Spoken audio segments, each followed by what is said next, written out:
Hello and welcome to the fourth episode in a multi-part series of videos on a pre-Christian sacrificial site in Jämtland in northern Sweden. In the last video I talked about bears and bear cult in the Sami culture and religion. And today I thought I'd talk a little bit about bears in a Norse Germanic context. So all over the Germanic areas in pre-Christian times and later, there seems to have been a sort of connection between bears and warriors. Most people have heard about the berserkers, these supposedly invincible mad warriors that were clad in nothing but bear skins. And I won't dwell into that too deep, but let's just conclude that this bear warrior connection seems to have existed in some form or another over most of the Germanic areas, Germanic in air quotes. I wanted to tell the story of a hero of the sagas called Bolverkr,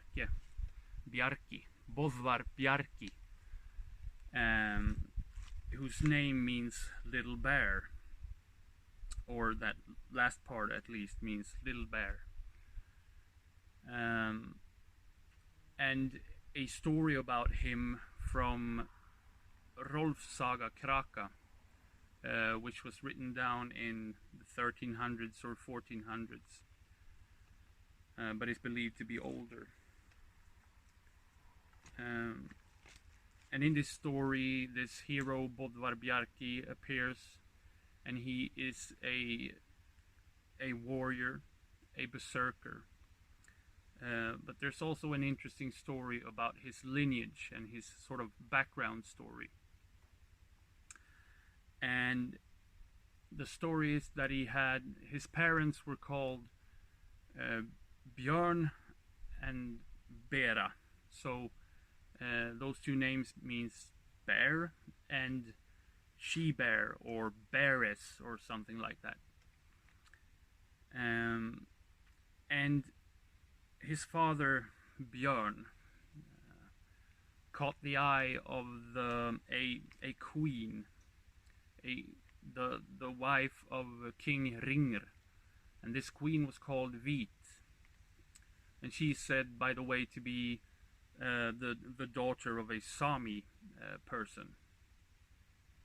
So this Vit invites Björn in a physical manner, but Björn rejects her. So Vit casts a curse on Björn, which has the effect that he turns into a bear in the daytime and then turns back into a man in the nighttime. So it's a sort of reversed werewolf thing. And Björn lives as a half bear for a while, and then Vit convinces her husband, the King Ringr, to hunt down and kill this bear. And Björn realizes that he will be killed by the king, so he accepts his fate. He knows that he's going to be hunted and killed.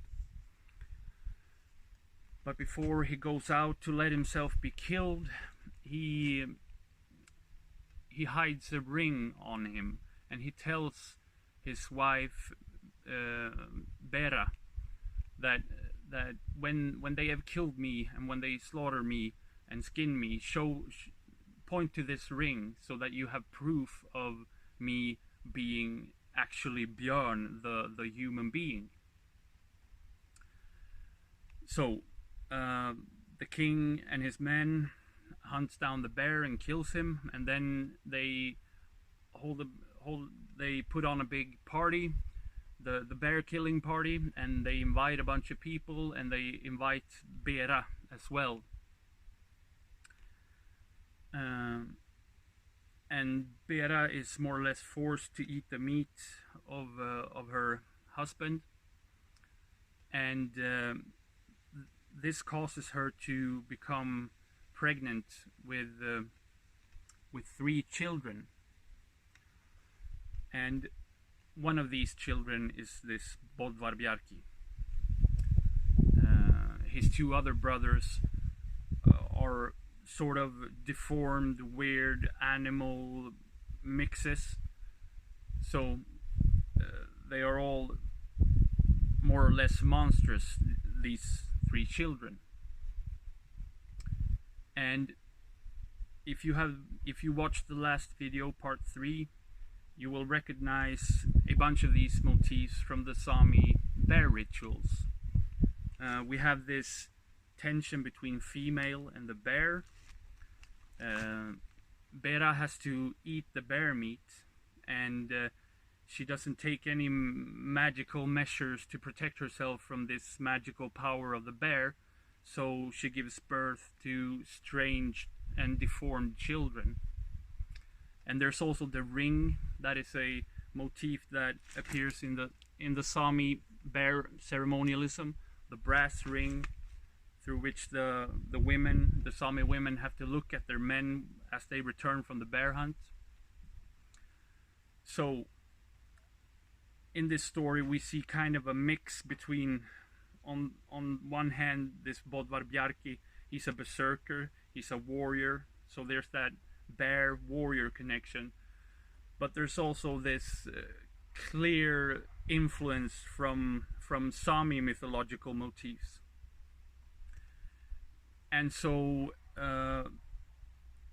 this doesn't really prove, I mean, this saga from Iceland doesn't prove any sort of ritual or religious practices within the Old Norse society, but it just shows that these same motifs that were in full swing all the way into the 1700s in the Sami culture also rubbed up against the other Nordic peoples and their conceptions about the bear. And in relation to the finds at Frösön, we can just note that the bear is the one animal in the find that is best preserved. Most parts of the body are preserved or put down in the ground. Other large animals often they would have just left a jawbone or one of the bigger bones, but the bears appear to have a more complete set of bones that have been put down below the tree as a sacrifice, which makes it somewhat look like a Sami bear burial. But as I stated in the last video, it also differs from a Sami bear burial in significant ways. And the important part to get from this, which I told you in this video and the last one, I think, is that the bear is a magical creature, and it holds a magic power that has something to do with women and the conception of children, and some weird sex magic thingy going on between the bear and the woman, which is also evident in all these myths about the bear mate, the bear as a ancestor of mankind, or as a creature that mixes with mankind. So keep that in mind as we move along in this series. The bear, we don't have to choose between interpreting the bones at Frösön Church as either Norse or either Sami, but just note that these mythological and folklorish themes, they flow back and forth, and there's really no way of keeping track of where they originated. and that's not the purpose. That's not really relevant. What is relevant is understanding how close these two cultures are for a very long time, and that the exchange was mutual back and forth. So there's a little bit about more on the bear, and in the next video I will talk about the world tree or the world pillar, which is also one of these motifs that exists on both sides, on both the Norse side and the Sami side.